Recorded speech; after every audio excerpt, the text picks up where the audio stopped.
Je peux écouter quelqu'un prier. Monte dans la prière et dis à Dieu, Seigneur, révèle-toi à moi. Dis à Dieu, Seigneur, révèle-toi à moi. Dis à Dieu, Seigneur, révèle-toi à moi. Saint-Esprit de Dieu.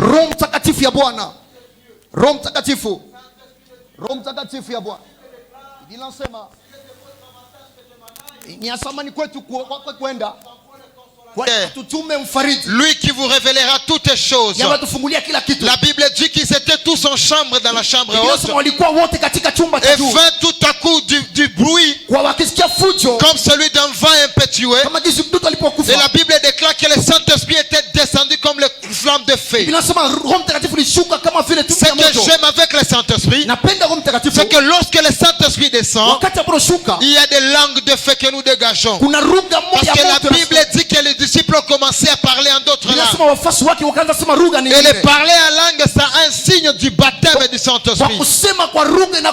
Ma prière pour toi ce soir est qu'en quittant de ces lieux, que tu reçoives le baptême du Saint-Esprit. Que tu sois baptisé du Saint-Esprit. Que tu sois baptisé du Saint-Esprit. Reçois le baptême du Saint-Esprit. Reçois le baptême du Saint-Esprit. Reçois le baptême du Saint-Esprit. Reçois le baptême du Saint-Esprit. Tu es en train de recevoir. Tu reçois le baptême de l'Esprit. Reçois le baptême de l'Esprit. Reçois le baptême de l'Esprit. Reçois le baptême de l'Esprit. Dans le nom puissant de Jésus-Christ. Seigneur, je te bénis. Je te bénis de ce que tu es un Dieu grand. Merci pour cette œuvre grande que tu es en train d'accomplir en ces lieux. Merci parce que tu ne cesses de te révéler à nous. Nous te remettons toutes les choses ce soir.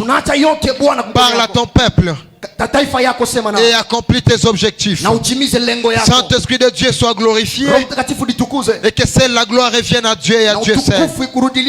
Dans le nom puissant de Jésus-Christ. Ainsi nous avons prié. Amen. Est-ce qu'on peut acclamer Jésus? Pousse le cri de joie pour la gloire de Jésus. Alléluia. Amen. Alléluia. Amen. Nous bénissons encore Dieu une fois de plus pour notre présence en ces lieux. Parce que Dieu a permis à ce que ce vendredi soit un vendredi tellement particulier. Et je reste convaincu que toute personne qui a prié Dieu en esprit et en vérité recevra une bénédiction de la part du Seigneur. Alléluia. C'est depuis le mercredi qu'on a eu à commencer ce thème. Nous sommes en train de parler de la communication par le Saint-Esprit. Je ne saurais pas revenir dans tout ce qu'on a dit le mercredi, mais j'aimerais continuer cet enseignement. Mais en quelque sorte de rappel, on avait dit que la communication par le Saint-Esprit ou avec le Saint-Esprit commence par le salut. Lorsqu'on reçoit Jésus-Christ comme Seigneur et Sauveur de notre vie, le Saint-Esprit vient habiter en nous.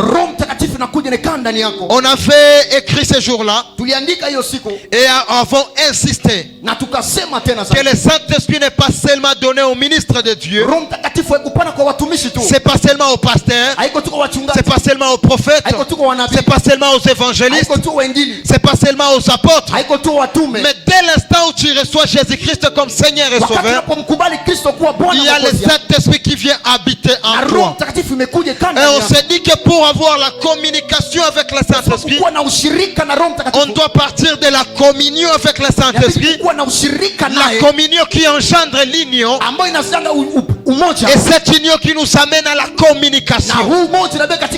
On a souligné une vérité, c'est qu'on ne peut pas écouter le Saint-Esprit si on n'a pas une communion avec lui, si on n'a pas une intimité avec lui, si on n'est pas en association avec lui. Parce qu'on a souligné que communion dans la langue grecque signifiait koinonia. Et koinonia veut dire trois choses. Premièrement, c'est le partenariat ou l'amitié. le partenariat ou l'amitié. Deuxièmement, c'est l'association. Et troisièmement, c'est l'intimité profonde. Et c'est par là qu'on est parti dire qu'il n'existe pas de la communication sans intimité. Toutes les personnes qui ont écouté le Saint-Esprit, toutes les personnes qui veulent écouter le Saint-Esprit ne commencent pas par la communication, mais ils commencent par chercher l'intimité avec le Saint-Esprit.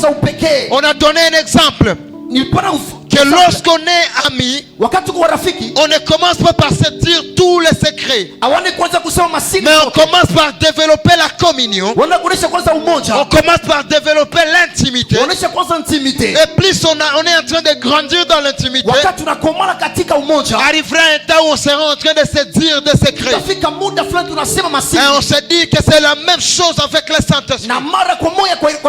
Plus tu es ami au Saint-Esprit, plus tu es intime au Saint-Esprit, puisque le Saint-Esprit te révèle beaucoup de choses. La Bible déclare qu'il est le Saint-Esprit de Dieu. Il nous révélera toutes choses, même les choses qu'il a cachées aux sages de ce monde. Le Saint-Esprit nous les révèle. Alléluia. Alléluia. Et on s'était posé une question. La question était de savoir la dernière fois que tu avais écouté le Saint-Esprit. La dernière fois que tu as écouté la voix de Dieu, c'était quand? Je reviens sur cette question aujourd'hui. Quelle a été ta dernière fois que tu as écouté le Saint-Esprit? Vous savez, il est impossible d'être chrétien sans pour ne pas écouter le Saint-Esprit. Il est impossible de vivre la vie chrétienne si on n'est pas en communion avec le Saint-Esprit. Il est impossible que lorsque Dieu te parle, lorsque Dieu veut te parler, tu puisses toujours passer au travers des serviteurs, qu'il passe toujours par les prophètes, qu'il passe toujours, je ne sais pas, par l'intercession. Ce n'est pas ça le problème. Mais le problème, c'est lorsque à chaque fois où tu veux écouter Dieu, Dieu te parle au travers les autres. C'est pas une bonne chose. Lorsque les serviteurs de Dieu te disent quelque chose de la part de Dieu, cela doit être une confirmation de ce que Dieu t'avait déjà dit au préalable. Lorsque Dieu t'appelle, il t'appelle en personne. Il ne t'appelle pas en groupe. Il ne t'appelle pas en masse. Mais lorsque le serviteur de Dieu confirme, ce n'est pas le jour de la confirmation que Dieu t'a appelé, mais c'est le jour où le monde entier témoigne qu'en réalité tu as été appelé par Dieu. Tu veux écouter Dieu, développe de l'intimité avec lui. On s'est limité par une grande question.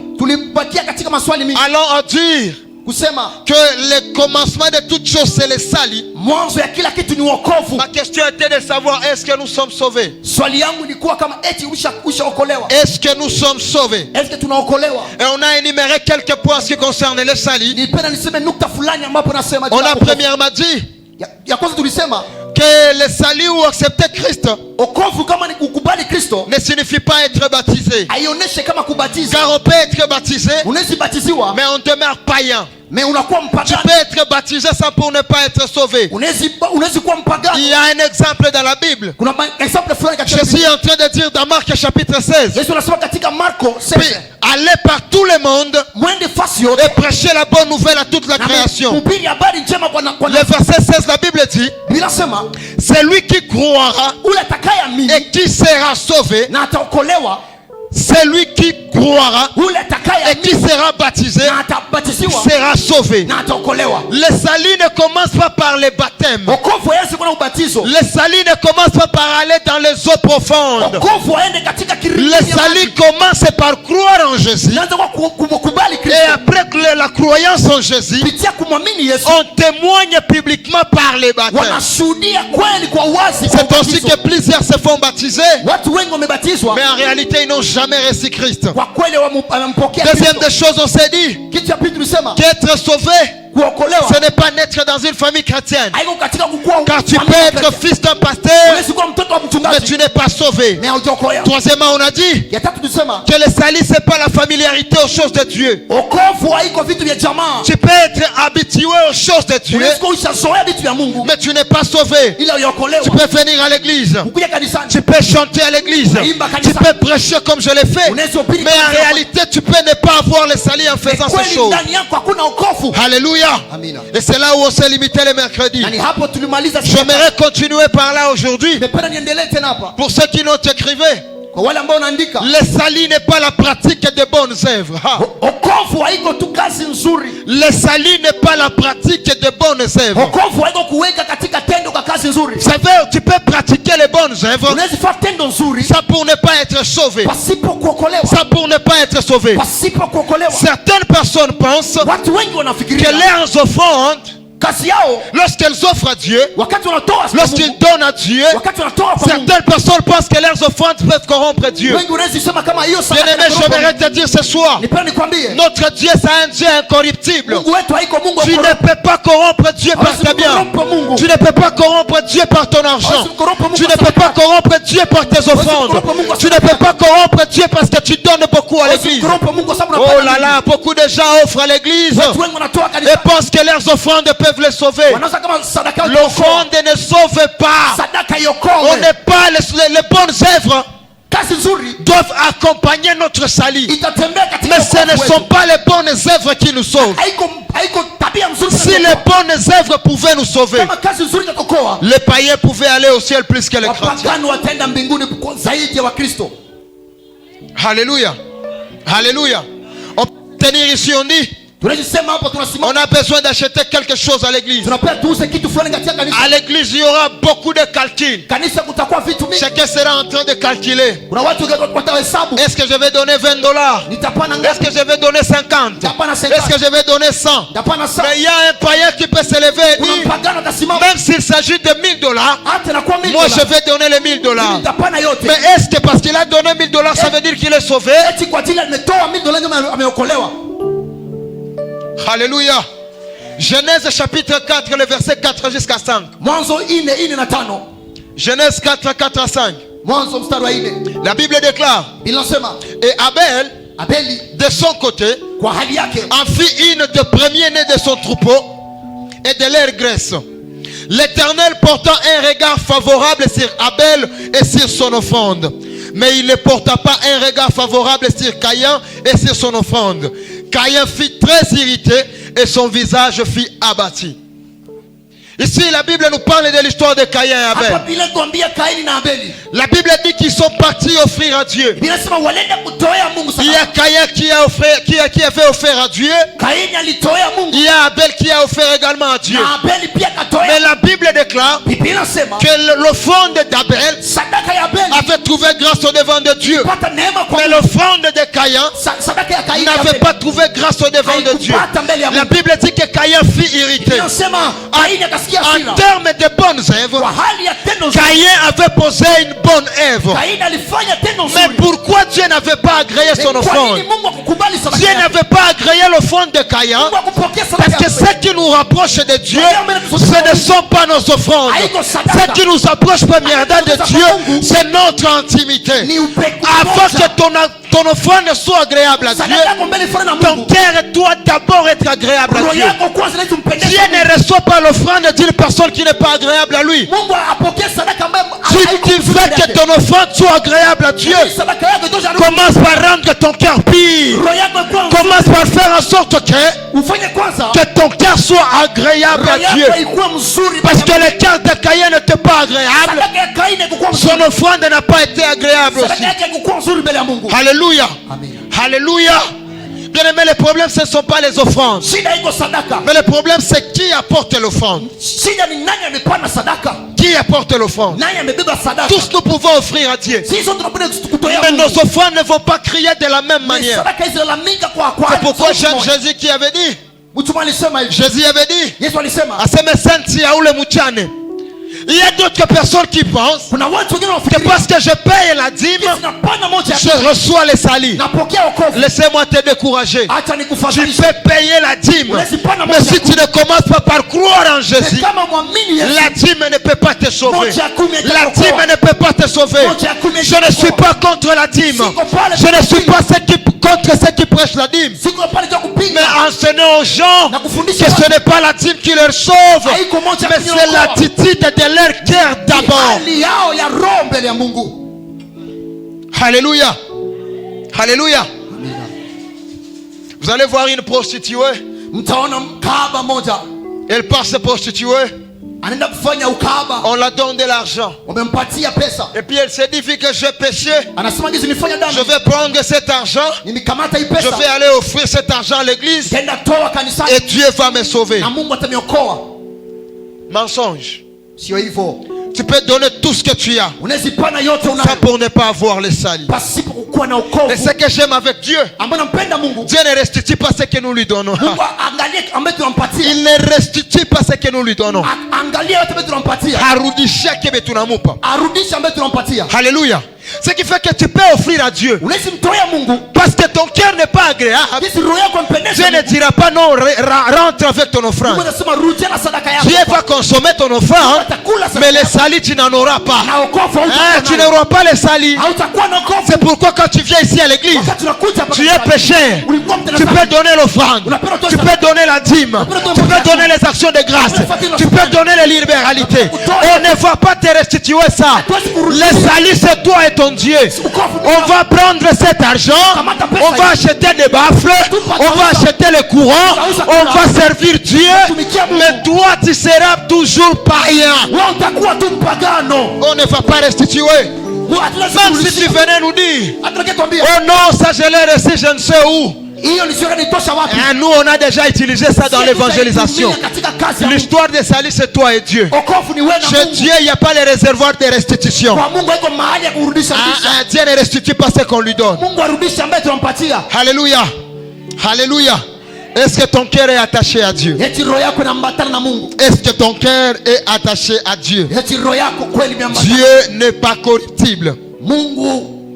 Dieu n'est pas corruptible. Les bonnes œuvres ne nous sauvent pas, mais nous sommes sauvés pour accomplir de bonnes œuvres. Oh là là. Ça c'est fort. Les bonnes œuvres ne nous sauvent pas, mais nous sommes sauvés afin d'accomplir les bonnes œuvres. Je suis contre une chose dans les églises. Il y a une personne qui souffre. La personne vient demander de l'aide. On lui dit non, on va prier Dieu. Oui, c'est bien de prier Dieu. Lorsque j'ai faim, je n'ai pas besoin de la prière. J'ai besoin de manger. Lorsque je n'ai pas d'habits, je n'ai pas besoin de la prière. J'ai besoin des habits. Église de Dieu, nous devons accomplir de bonnes œuvres. Nous devons accomplir de bonnes œuvres, parce que nous avons été sauvés afin que nous puissions accomplir les bonnes œuvres. Combien ne viennent pas à l'église parce qu'il manque le transport? Combien ne viennent pas à l'église parce qu'ils n'ont pas d'habits à porter? Mais regarde, tu as combien d'habits? Tu as 10 pantalons, tu as 15 chemises, tu as 50 paires de chaussures, et tu te glorifies de dire que je suis le premier sapeur de l'église. Pourtant tu vois ton frère qui vient à l'église sans souliers, et tu t'acclames, tu veux qu'on te glorifie. Ça ce n'est pas de l'évangile. Ça ce n'est pas de l'évangile. La bonne évangile consiste à assister les pauvres. C'est pourquoi Jésus dit, beaucoup viendront en mon nom et je leur dirai, loin de moi je ne vous ai pas connu. Pourquoi je ne vous ai pas connu? Il dira, j'étais malade, tu n'es pas venu me voir. J'étais dans la prison, tu n'es pas venu m'assister. C'est parce que nous sommes appelés à pratiquer des bonnes œuvres. Alléluia. Alléluia. Et bizarrement aujourd'hui, Bizarrement aujourd'hui, il y a de ces personnes qui se disent, moi je ne peux pas donner l'aumône. L'aumône, c'est cette offrande qu'on donne aux personnes qui sont en train de manger le long de la route. Il se dit, moi je ne vais pas donner sous prétexte de Bataniloga. Qui t'a dit ça? Si seulement le sang de Christ peut crier en ta faveur, comment un simple sorcier qui est en train de mendier le long de la route aura la capacité de t'ensorceler? Oh, tafunga bahati yangu. C'est très faux, c'est parce que tu n'as pas un bon cœur. Ce sont des choses que nous justifions bizarrement même. Mais en réalité, ce n'est pas la vérité. Nous sommes appelés à nous soutenir mutuellement. Nous sommes appelés à faire de bonnes œuvres. Alléluia. Alléluia. Notez avec moi, le salut n'est pas l'adhésion à une église locale. Tu peux être membre d'une église locale, mais tu n'es pas sauvé. Tu peux être membre de Rehoboth ici, mais tu n'es pas sauvé. Vous savez pourquoi? L'église, lorsque nous devenons membres d'une église, il y a nos identités, il y a nos noms qui sont inscrits dans les livres de l'église. Mais le registre de l'église ne peut pas t'amener au ciel. La seule chose qui peut te donner accès au ciel, c'est lorsque ton nom est inscrit dans le livre de vie. Et le livre de vie, ce n'est pas le pasteur qui le détient, ce n'est pas le prophète qui le détient. Le livre de vie, c'est au ciel. C'est Dieu lui-même qui détient le livre de vie. Arrêtez d'être fanatique des églises. Servons Dieu en vérité et en esprit. Être membre d'une église locale, c'est bon. Mais ce qui est plus meilleur, c'est lorsque tu es connu dans une église et que ton nom est inscrit dans les livres de vie. Éphésiens chapitre Philippiens chapitre 4, le verset 3. Philippiens 4, 3, la Bible dit: et toi aussi, fidèle collègue, oui, je te prie de les aider, elles qui ont combattu pour l'évangile avec moi et avec Clément et mes autres compagnons d'œuvre, dont les noms sont dans les livres de vie. La Bible ne dit pas dont les noms sont dans les registres de l'église, mais dont leur nom est inscrit dans les livres de vie. Luc chapitre 10, le verset 20. La Bible déclare: cependant ne vous réjouissez pas de ce que les esprits vous sont soumis, mais réjouissez-vous de ce que vos noms sont inscrits dans les cieux. Alléluia. Amina. Ne te réjouis pas parce que les esprits te sont soumis. Ne te réjouis pas parce que tu chasses les démons. Ne te réjouis pas parce que tu imposes les mains aux malades, ils sont guéris. Réjouis-toi parce que ton nom est inscrit dans le livre de vie. Alléluia. Alléluia.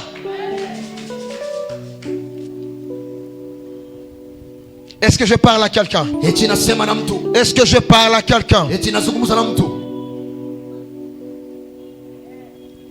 Bien-aimé dans le Seigneur, la base de toutes ces choses, la base, c'est le sali. Le sali. Le sali.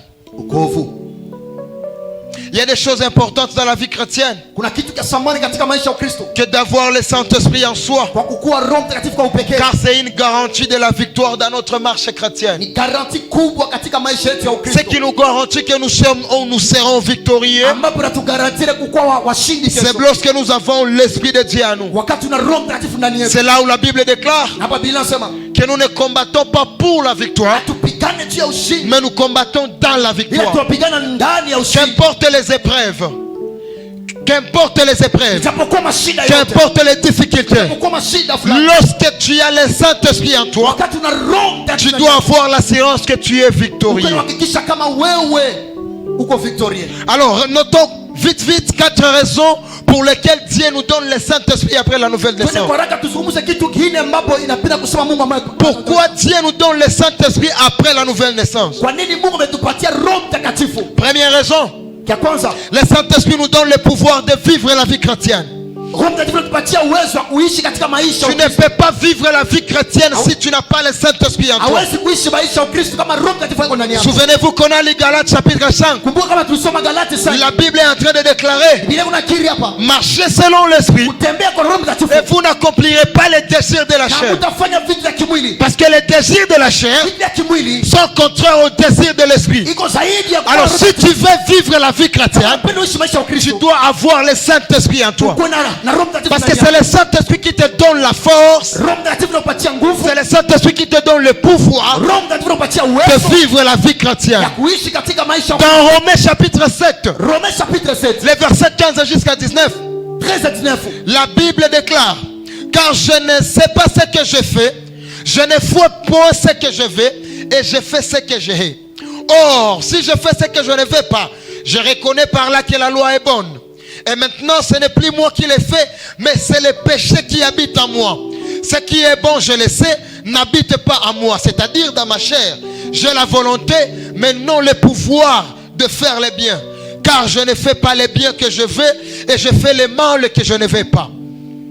Alléluia. Amen. Et c'est l'apôtre Paul qui est en train de parler. Il est en train de parler aux Romains. Il est en train de leur expliquer comment est-ce qu'il a la volonté de faire le bien, mais il n'arrive pas à faire le bien.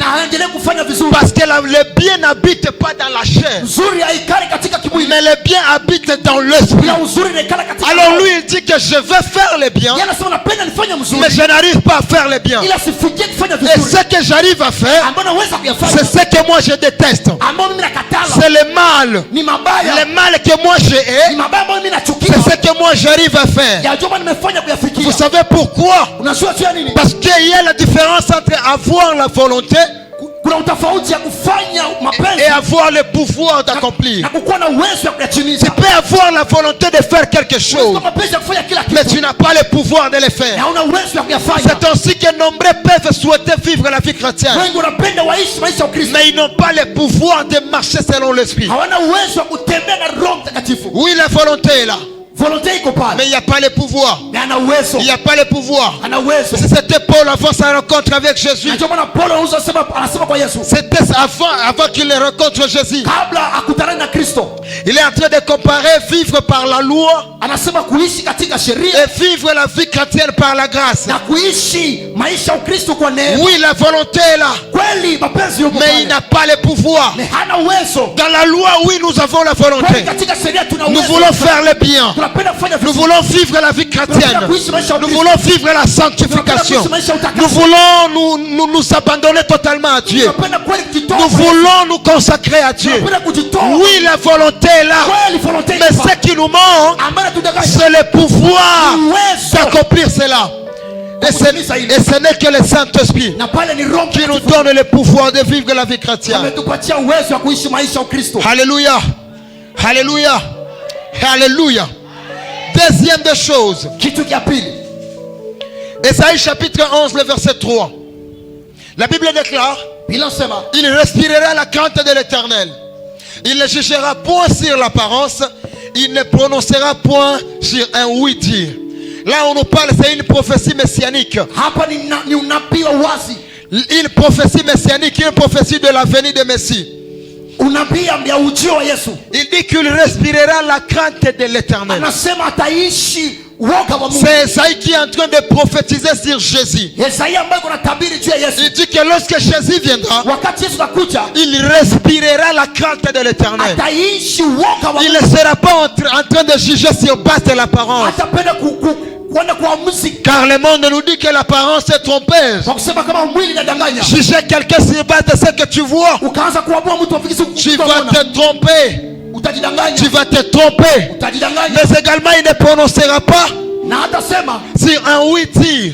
Ça veut dire nilisikia, tel a dit ceci, tel a dit ceci, tel a critiqué comme ça. Et lorsqu'il rassemble les oui-dire, il prononce le jugement.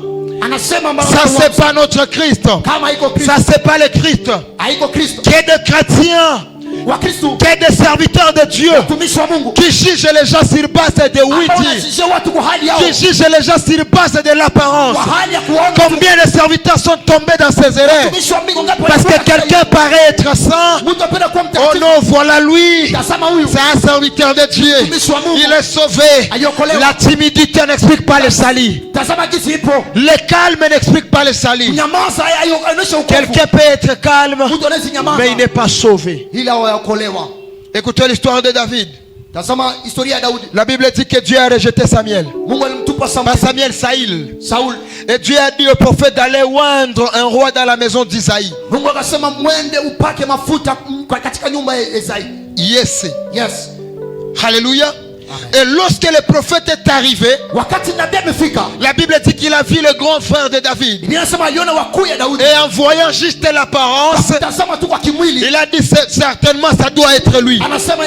Parce qu'il regardait l'apparence. Mais notre Dieu lui ne regarde pas l'apparence. La Bible dit que Dieu a dit au prophète, ce n'est pas lui. Le premier est passé, le deuxième est passé, jusqu'au 11e enfant. Et après le 11e enfant, le prophète était étonné. Il a demandé à Isaïe, il lui a demandé, c'est tout comme tes fils? Écoute la réponse du papa. Il ne reste que le plus petit. Et il est en train de paître les troupeaux. D'apparence, David ne pouvait pas être roi. Mais le choix de Dieu ne tenait pas compte de l'apparence. C'est pourquoi David, on devrait aller dépêcher David de la forêt afin qu'il puisse venir recevoir l'onction royale. Je lève ma main et je prie pour quelqu'un. Que l'on te localise de là où tu es, que l'on vienne t'appeler afin de recevoir la bénédiction de Dieu. Dieu ne regardera pas ta situation. Il ne va pas regarder combien tu as pleuré. Il ne va pas regarder ta taille. Mais le Dieu que moi je sers ne regarde pas l'apparence. Il est celui qui sonde les cœurs et les reins. Quelqu'un me donne un amen bien et cette bénédiction tombe sur toi. Alléluia. Dieu ne regarde pas l'apparence. Des fois tu te regardes et tu te dis,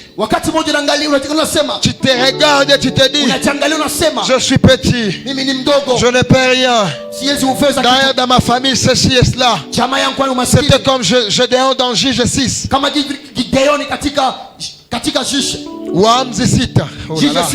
La Bible dit ceci, que l'ange de Dieu lui est apparu et il lui a appelé vaillant héros. Mais Gédéon a dit, comment m'appelles-tu vaillant héros? Je suis le plus petit de ma famille. Je suis d'une famille qui est pauvre. Et mon tribu est le dernier tribu d'Israël. Il s'est regardé lui. Il a regardé ses origines.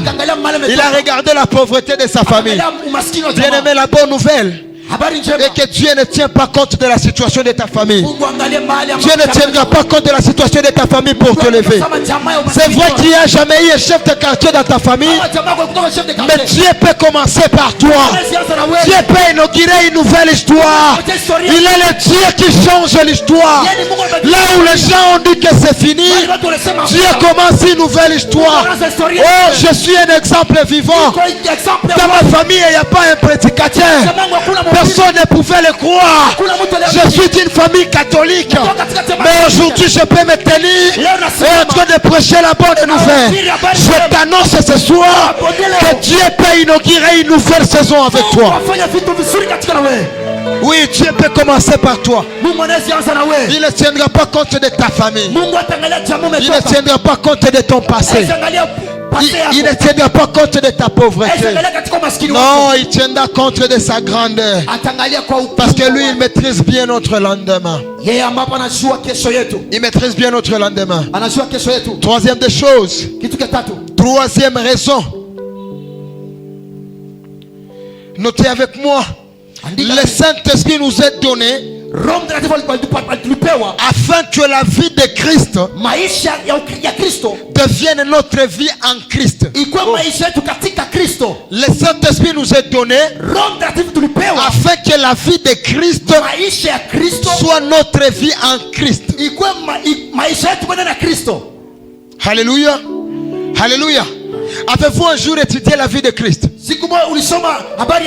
Dans les évangiles, Matthieu, Marc et Luc et Jean, on nous présente la personne de Jésus.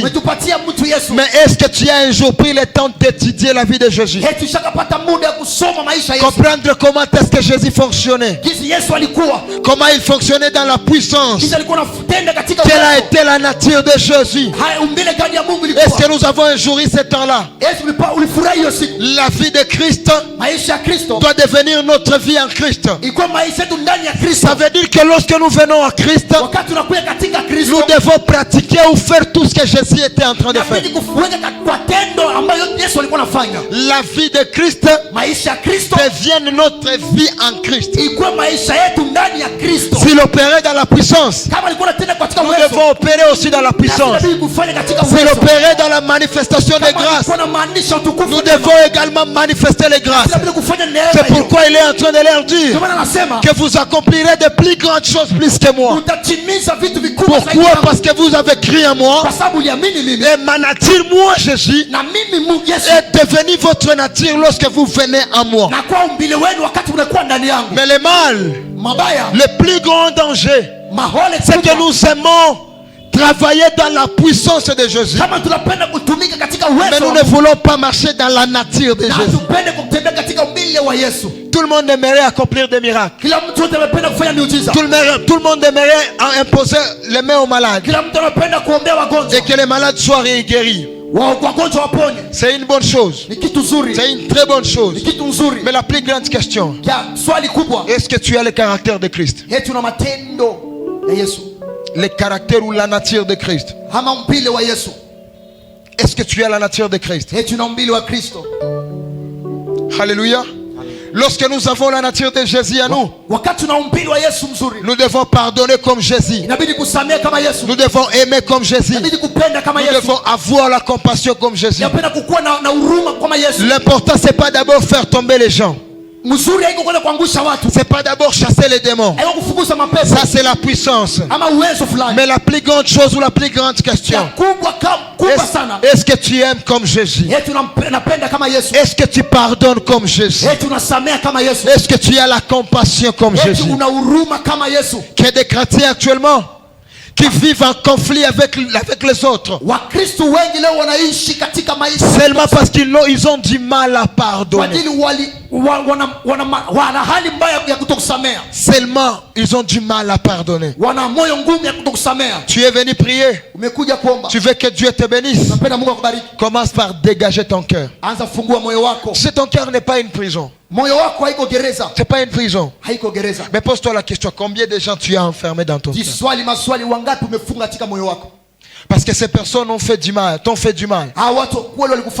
C'est vrai, ils t'ont fait du mal. Ils t'ont blessé. Ces personnes t'ont déçu. Mais la Bible nous dit, en ayant la nature de Christ, nous devons pardonner comme Christ. Voici ma question. Si seulement Jésus ne pouvait pas nous pardonner, où est-ce que moi et toi on serait? Qui est parfait parmi nous ici? Celui qui n'a jamais connu de péché ici. Qui est celui-là? On amène cette femme adultère devant Jésus. On lui dit, oui, la loi de Moïse dit. Jésus leur dit, il n'y a pas de problème. Si la loi de Moïse dit qu'on devait lapider ce genre de personnes, pourquoi vous n'avez pas lapidé la femme et vous l'avez amenée au devant de moi? La simple raison est que lorsqu'il y a la grâce, la loi n'a plus le pouvoir sur nos vies. Si dans la loi nous ne devons pas pardonner, dans la grâce nous sommes appelés à nous pardonner les uns les autres. Les disciples demandent à Jésus, apprenez-nous à prier. Ils sont en train de dire, Jésus leur dit, commencez par notre Père qui est aux cieux. Mais ce que j'aime dans cette partie, la Bible dit, pardonnez-nous nos offenses, comme nous pardonnons aussi Ce qui veut dire que le pardon de nos offenses, pour que Dieu nous pardonne, ou alors le pardon de Dieu, c'est une conséquence de ce pardon que nous manifestons envers les prochains. Alléluia. Si tu ne pardonnes pas, n'attends pas le pardon de Dieu. Jamais Dieu ne te pardonnera pas. Commence par pardonner. Libère ton cœur. Sois libre. Sois libre. Ma prière est que tu sois libre. Tu es en train de te demander, est-ce que j'aurai le courage de pardonner? Quand seulement je vois cette personne-là et je me rappelle de tout ce qu'il a eu à faire dans ma vie. C'est pas ça le problème. De toi-même tu ne peux pas. Mais lorsque tu as le Saint-Esprit en toi, il est juste question de lever tes mains et dire, Saint-Esprit de Dieu, seul je ne saurais pas pardonner, mais aide-moi à pardonner cette personne. Alléluia. Alléluia. Combien de gens tu as emprisonné dans ton cœur? Et tu viens chaque jour, tu pries. Vous savez, je dis souvent ceci. S'il arrivait qu'un jour, bien qu'impossible, bien que c'est impossible, et que le diable se disait qu'il est converti, on aura du mal à accuser. Parce qu'à chaque moment on se dit shetani aliniiba zamu, shetani aliniiba zamu. Ule zamu wako anakuwa wapi? Mwa shetani anakuiba kila saa. Haleluya. Haleluya. Ule wako zamu anakuwaka wapi? Azalaga wapi? Bien-aimés, nous sommes appelés à pardonner. Bashanga balishaka teseka batata mwasi basiba sufri. Oh, shangazi yangu ndio nilogaka. Oh, tata mwasi ngani alogaka. Oh, shanga ndio alifunga ndoa yangu. Yenda kangali bala na. Oh, shanga ndio alitumaka sitatumika. Tata mwasi ngani atanga msala. Toi tu ne regardes pas le fait que tu emprisonnes les gens dans ton cœur. Wewe angalie moyo wako gisi ushaka. Tu n'es pas conscient que cela peut empêcher ta bénédiction. Hawezi kusema kweli hiyo inapaswa funga baraka yako. Je finis par cet exemple. Namaliza kwa hiyo mfano. Un jour quand on était enfant, on savait que les tantes sont des sorcières. Parce qu'on était en train de grandir et on nous disait que les tantes sont des sorcières. Mais lorsque je grandissais, un jour on a appelé ma mère tante. Et puis j'étais là. Écoute ma question. Maman, pourquoi? Parce qu'on a grandi, on savait que les tantes sont des sorcières. Maintenant, toi, ma mère, on t'appelle tante. Vu que les tantes sont des sorcières, ma mère est une tante. Donc, ma mère aussi sorcière. C'est la logique des choses. Combien de fois tu as traité les mamans d'autrui de sorcières? Et ta mère alors? Alléluia. Alléluia. On est expert à juger les autres, mais nous ne tenons pas compte de nos responsabilités personnelles. Mais tu veux être béni par Dieu. Quelle est l'attitude de ton cœur? Quelle est l'attitude de ton cœur? Quelle est l'attitude de ton cœur? Quelle est l'attitude de ton cœur? Quelle est l'attitude de ton cœur? J'aimerais que quelqu'un se tienne debout, nous allons prier. On est venu prier aujourd'hui. Et comme j'étais en train de le dire au départ, que je ne fais que poser des bases. Vous allez comprendre avec moi qu'on n'a pas encore touché un seul point qui parlait de comment le Saint-Esprit communique. Peut-être que le dimanche on va toucher cet aspect. Parce que je ne peux pas te dire comment le Saint-Esprit communique si je ne te commence pas à te montrer les bases de la foi chrétienne. Ça pour ne pas te montrer comment est-ce que le Saint-Esprit travaille. Et tu veux écouter le Saint-Esprit, il y a la disposition de ton cœur qui compte. Lève-toi debout de là où tu es, on va prier. Nous allons prier Dieu. Lève-toi debout. Je veux que tu fasses l'introspection de toi-même. Regarde ta vie. Comment est-ce que tu marches avec Dieu? Comment est-ce que tu vis? C'est quoi ta relation avec les prochains? Est-ce que tu es en conflit avec quelqu'un? La Bible déclare, autant que cela est possible, soyez en paix avec tout le monde, sorcier qu'il soit, ennemi qu'il soit. La Bible nous exhorte de prier même pour ceux qui nous haïssent. Quelle dimension de la spiritualité! Quelqu'un te fait souffrir, mais tu prends ton temps de prier pour lui. Bien-aimé, regarde ta vie. Regarde ta vie. Regarde ta vie. Regarde ta vie. Regarde ta vie. Alléluia. Regarde ta vie. Regarde ta vie. Regarde ta vie. On sera en train de faire ce chant avec la chorale. Et on sera en train de nous préparer pour la prière. On sera en train de faire ce chant avec la chorale. Alléluia, alléluia, Jésus. Jésus, Jésus.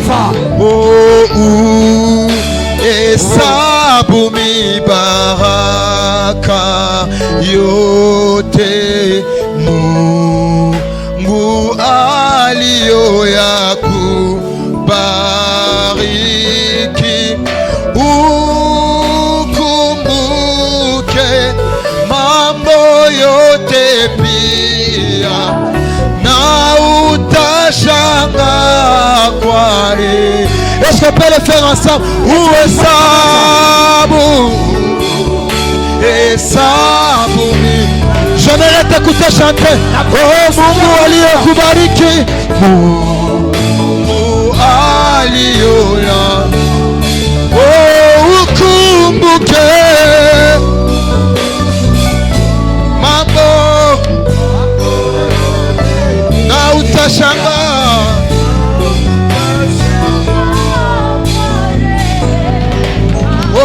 Hesabu, hesabu mibaraka yo. Bien-aimé, donc on a fait une introspection à maisha yako. Tu es en train de faire l'introspection de ta vie. Comment tu marches avec Dieu? Comment tu marches avec Dieu? C'est quoi l'attitude de ton cœur? C'est quoi l'attitude de ton cœur devant Dieu? Oh Jésus! Oh Jésus! Oh Jésus! Oh Jésus! Oh Jésus. On va faire ceci. Oh maisha yangu nimupe nani, maisha yangu yote ndamupa ye. Oh maisha yangu, oh maisha yangu, oh nimupe nani maisha ya, oh maisha yangu oh ujana wangu mie niupe nani, ujana wangu wote ndamupa ye. Oh maisha yangu, maisha yangu, oh nimupe nani, oh maisha yangu, oh Ukristo wangu mie niupe nani, Ukristo wangu mie ndaupa ye. Oh maisha yangu oh maisha yangu, oh nimupe nani, oh maisha yangu, oh kumama kumama yawe, oh Yesu kumama kumama yawe, bisoto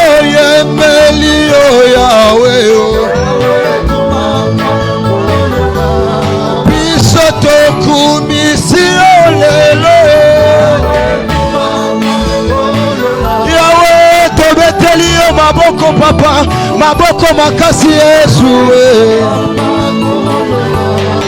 oyemba yosali Nzambe Nzambe nanguya yosali Nzambe Nzambe nanguya nayembeli yawe orashakatakata biso tokumi siolelo